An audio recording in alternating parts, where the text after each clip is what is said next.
Estamos de volta com o programa Você Pode Ser Feliz aqui pela Rede Século XXI, conversando com você sobre a vocação na Palavra de Deus. Exatamente isso, vocação na Palavra de Deus.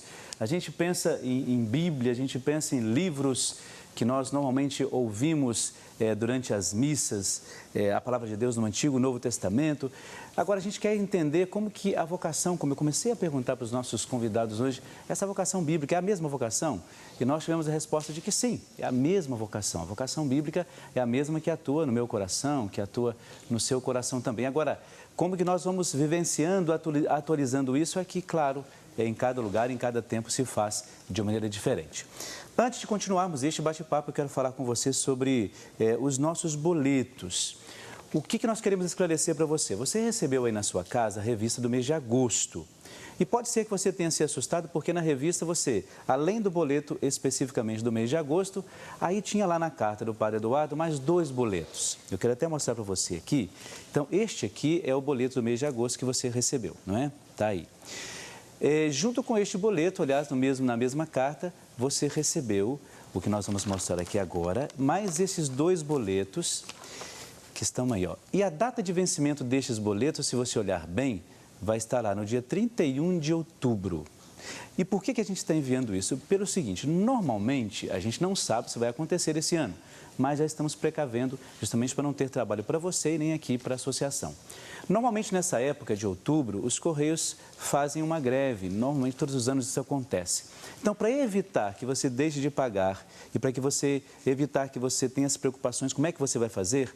Nós já enviamos nesse mês de agosto esses 2 boletos. Porém, você não vai pagar agora, você vai pagar lá em outubro, caso haja esta greve dos Correios. Não tendo, fique tranquilo, porque você vai receber normalmente no mês de outubro a sua revista e vai fazer a sua colaboração, que a gente sempre espera todos os meses aqui para ajudar. Espero ter esclarecido melhor isso. Qualquer dúvida, não recebeu a revista ainda, está em dúvida em relação a isso, mesmo tendo visto aí os 2 boletos, liga para cá que o pessoal vai esclarecer com toda paciência, com todo carinho para você as dúvidas que você tiver sobre isso. O importante é que a gente não deixe de fazer a nossa participação, porque a nossa TV aqui, ela depende, claro, da sua participação e da sua colaboração. Muito bem, vamos continuar o nosso bate-papo então, como nós falávamos antes sobre essa questão da vocação bíblica, e você, Fernanda, entrava nessa questão toda começou a falar, né, dessa importância toda da vocação, como é que a gente pode vivenciar isto. Eu só ainda tenho uma dúvida e uma pergunta assim, como é que a gente pode explicar para as pessoas essa diferença de vocação? Por exemplo, olha, no Antigo Testamento os profetas tinham essa vocação, eles sabiam que eram anunciadores e tal. Hoje eu posso dizer que eu também sou um profeta? Na minha vocação, será que eu posso dizer isto? Uma pergunta geral que eu digo para vocês assim. Pode ser que Deus suscite esse carisma pessoal, mas vamos estender essa discussão um pouquinho para as bases, né? Agora há pouco, no capítulo anterior, nós estávamos falando a respeito de vocação e o que é que seria essa vocação da qual todos nós participamos. A Julia até falou, a vocação daquelas pessoas na Bíblia é exatamente a mesma que nós recebemos hoje. Que vocação é essa? Deus que nos cria, não cria a gente simplesmente como um passatempo, vamos dizer assim. Deus não tinha nada que fazer no céu, falou assim, vou criar o ser humano hoje. Pum, colocou o ser humano. Criou o Fernando, criou o Girley. Criou essa coisa gorda aqui, criou eu. Essa coisa bonita. Toda a gente chudinha, né? E com que intenção que Ele nos coloca no mundo? Ele nos criou como filhos e filhas amados para que tenhamos vida, e como diz Jesus, vida em abundância. Então está aí a nossa primeira vocação. Não fomos criados sem um rumo, sem destinação. Fomos criados por amor e no amor. E em função do amor. E em função do amor. Eu gosto muito de usar essa imagem, por exemplo, uma mãe que está fazendo um bolo para o seu filho. Ela coloca o carinho dela ali. E eu aposto que quem já teve essa experiência na sua casa, que aquele bolo tem um gosto diferente. Porque foi amorizado pela mãe, né? Imaginemos, então, Deus criando cada um de nós, criando a humanidade, criando todo o planeta Terra, todo o cosmos. Ele colocou amor nisso tudo. E, quando nos criou, somos chamados a experimentar esse amor. E essa vocação, ela não é cancelada, não importa o que a gente faça. Tem gente que até pensa assim, mas eu pequei tanto, já fiz tanta coisa errada na vida, já chutei o balde mais de uma vez. Será que Deus continua me amando? Continua. Ele não se cansa de amar. Essência da misericórdia, né? É interessante que Fernando disse que Deus nos criou. Nos nossos trabalhos, né, nos encontros vocacionais, nas convivências, é um dos primeiros temas que a gente trabalha. Nós somos chamados à vida. Deus nos criou porque nos ama. E isso pode ser na nossa vida um divisor de águas, né? Se a gente ainda não se deu conta disso. Porque quando eu me dou conta de que eu não nasci por acaso, né? Eu não vim ao mundo por acaso, não estou aqui agora por acaso, mas porque Deus me quis. Porque Ele me amou, né? Ainda no ventre da minha mãe. E porque Ele continua me amando, a nossa vida começa também a ter uma transformação. E aí a gente fala assim, nossa, mas Deus me ama, mas ainda assim eu sou uma pessoa frágil, eu tenho as minhas dificuldades, eu tenho as minhas limitações, eu tenho os meus pecados, né? A gente sempre encontra pessoas que falam assim, mas eu sou pecador, né? Como é que Deus vai confiar algo em mim? E aí a gente volta novamente lá às origens bíblicas, né? E a gente vê, a gente percebe na vocação de cada um, de um profeta, de um discípulo, né? A gente percebe as fragilidades também que essas pessoas tiveram, né? As dificuldades que elas tiveram. E ainda assim, Deus fez um chamado, Deus convocou e acreditou naquela pessoa. Então, a gente vai ver aí na história bíblica de alguns que tinham medo, de outros que eram gagos, de outros que, né? Inventavam todas as desculpas possíveis. Ah, Senhor, mas eu tenho medo. Ah, mas eu não sei falar, né? Como Jeremias, eu sou apenas uma criança, né? Eu tenho essa dificuldade. Hoje também a gente apresenta isso para Deus. Né? Muitas vezes a gente sabe que a gente tem uma vocação, a gente sabe o que Deus quer de nós e a gente tem medo justamente por causa das nossas fragilidades. E aí o desafio é, Deus me ama e se Ele me chama para que eu possa também redimir, né, essa minha fragilidade, essa minha dificuldade. E uma vez que a gente toma posse, né, vamos dizer assim, da consciência de que Deus nos ama e nos quer nesse mundo amando os nossos irmãos, o amor é o que o amor faz. A gente fala muito assim de amor hoje em dia, até uma palavra que se desgastou muito, e acho que o amor se restringe só àquele amor romântico. É também, e esse amor é muito forte. Mas é mais, é um amor de doação, né? A gente fala até, né, na igreja que é um amor de oblação, que não pede nada em troca. E como é que a gente manifesta esse amor para os nossos irmãos? Aí entra as vocações específicas de cada um.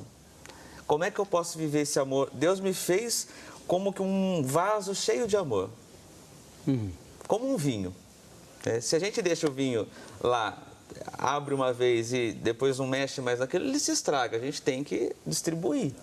O amor que Deus depositou em nós também não pode ficar parado. Tem que ser distribuído aos nossos irmãos.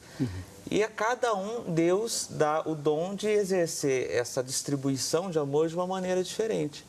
E aí uns ele chama para a vida religiosa, outros para o matrimônio, e das inúmeras vocações que nós conhecemos. Olha só, nós estamos conversando com o Frater Gilei e o Frater Fernando sobre essa questão da vocação. Estamos entrando nessa questão bíblica. Você que sintonizou agora a Rede Século XXI. O nosso tema de hoje no programa Você Pode Ser Feliz é vocação. Aliás, todo mês de agosto, todos os programas, a gente tem sempre essa tônica, vocação. Mas hoje nós estamos buscando um outro fio condutor dessa reflexão de hoje. Os dois falavam sobre essa questão de amorizar, não é? Deus... a mãe, quando você usou esse exemplo, né? A mãe quando faz o bolo, Deus quando cria, Ele amoriza tudo isso. E as pessoas precisam sentir esse amor. Vocês, no trabalho de vocês acham que os jovens, porque mais trabalhos com a juventude especificamente, vocês acham que os jovens hoje se sentem amados por Deus? Porque nós temos várias coisas na sociedade aí que até talvez estragam essa consciência de amor de Deus. Ou essa relação com Deus. Muitos nem têm essa oportunidade de ter esse contato, de ouvir falar disso. Mas vocês trabalham com os jovens. Eles sentem-se amados por Deus ou abandonados por Deus? Porque tem tanta coisa, né? Vícios e tal. Eu digo o seguinte, os jovens hoje, né, talvez não todos, porque muitos ainda não tiveram experiência com Deus, mas a gente percebe que muitas pessoas, muitos jovens, eles sabem que são amados por Deus, mas ainda não fizeram a experiência do amor de Deus.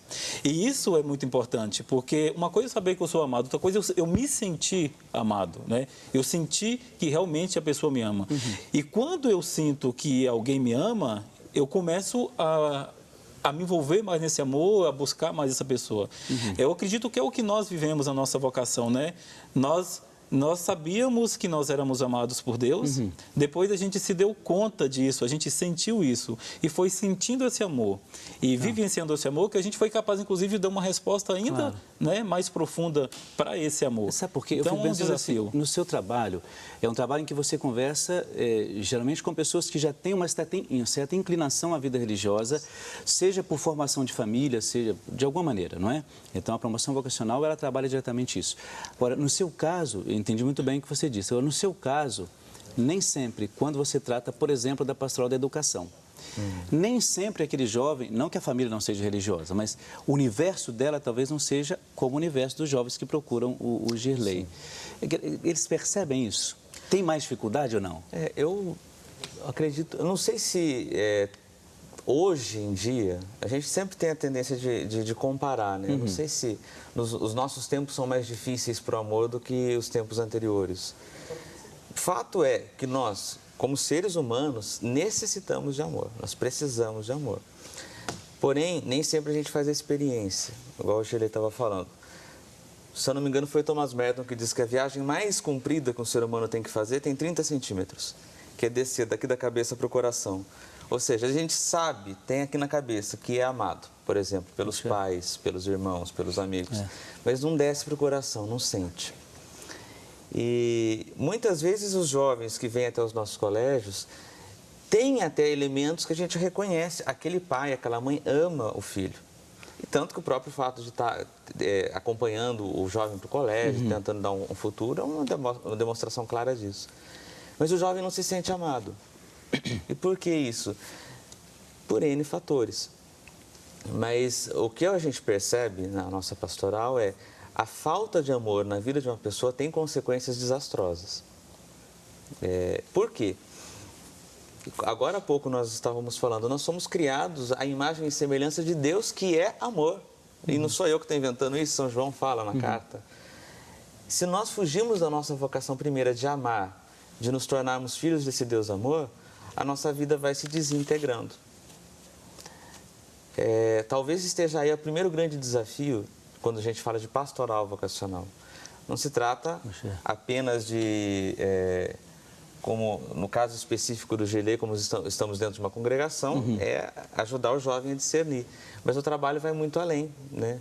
Vai de primeiro fazer com que a pessoa se conscientize desse amor. Puxa, mas é um trabalho bem, eu acho difícil, né? É para uma vida inteira. Então, porque assim, quando você fala em vocação, você não fala especificamente da vocação para agora, não é assim que funciona, né? Quando eu me consagro, por exemplo, ao sacerdócio, acredito no sacerdócio, eu não penso para amanhã, só hoje, eu penso para a vida inteira.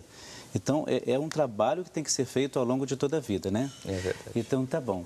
Olha só, nós vamos continuar lembrando desses nossos irmãos e irmãs que fazem os seus pedidos de oração, que apresentam aqui as suas intenções, como, por exemplo, a Luciana Aparecida Araújo Brunelli. Ela é de Cajuru, interior de São Paulo. Pede oração por ela mesma, pela recuperação da sua saúde, pois ela passou por uma cirurgia. E pede também, claro, paz, proteção para toda a sua família. Luciana, eu quero te agradecer também, porque você tornou-se uma nova sócia aqui da Associação do Senhor Jesus. Muito obrigado, que Deus te abençoe, sempre. Sebastião Márcio da Rosa, ele é de Dom Viçoso, lá em Minas Gerais. Ele pede oração pelo transplante de rins de Marlene. Claro, vamos rezar sim para que dê tudo certo, para que aconteça sempre, claro, da melhor maneira possível. E conte com as nossas orações, viu, Sebastião? Tenha certeza disso. A Inedina Scheisser Rolim da Silva, ela é de Três Cachoeiras, lá no Rio Grande do Sul. Pede oração por ela mesma, por toda a sua família e também por seus familiares. A Rita de Jesus Assis, ela é de Caçapava, no interior de São Paulo. Pede oração por ela mesma, pela saúde e união das famílias e também pede por conversão. O Luiz Borges de Carvalho, ele é de Macapá. Ele pede oração por ele mesmo e por toda a sua família e, claro, por ele mesmo, por todos os seus familiares. A Lucila Lanfinato, de São Carlos, lá em Santa Catarina, ela pede oração pelas almas de José Lan e José Lan Filho. A Andréia Aparecida da Silva, ela é de Igaratinga, lá em Minas Gerais. Ela pede oração por ela mesma, por sua saúde e paz, pede pelo seu namorado, pede por saúde e proteção dos filhos, pede também pelos seus pais e também diz assim: peço por todas as necessidades dos meus familiares. Claro, estão aí mais alguns pedidos de oração. Daqui a pouco a gente volta a falar desses outros pedidos, apresentando diante de Deus todas essas outras intenções. E claro, a gente continua pedindo a sua participação. Ligue para cá, faça o seu pedido de oração, coloque quais são as suas intenções, qual é a sua ação de graça para esse dia de hoje. 0 operadora 19 3871 9620 ou então serfeliz@rs21.com.br. Também você, claro, mandando seus pedidos, pode também dar a sua sugestão, fazer pergunta. Importante que você sinta-se em casa conosco aqui. Vamos para um breve intervalo, daqui a pouco a gente já volta, é um instante só. Até daqui a pouco.